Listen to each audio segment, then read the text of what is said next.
Hi everyone, welcome back to another video from Wake&Tech.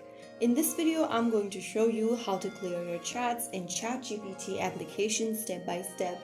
First of all, go ahead and launch open the ChatGPT app on your device and make sure that you're logged into the account. After you're signed in, go to the top left section and tap on the two horizontal buttons.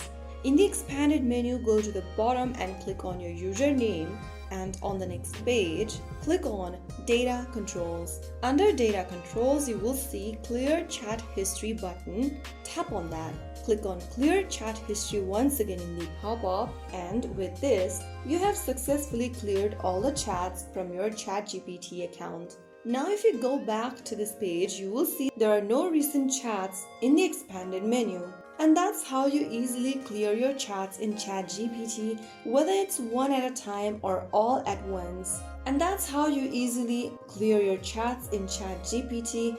If you found the video helpful, don't forget to like, share and subscribe to the channel. I will be back again in the next video. Thank you for watching.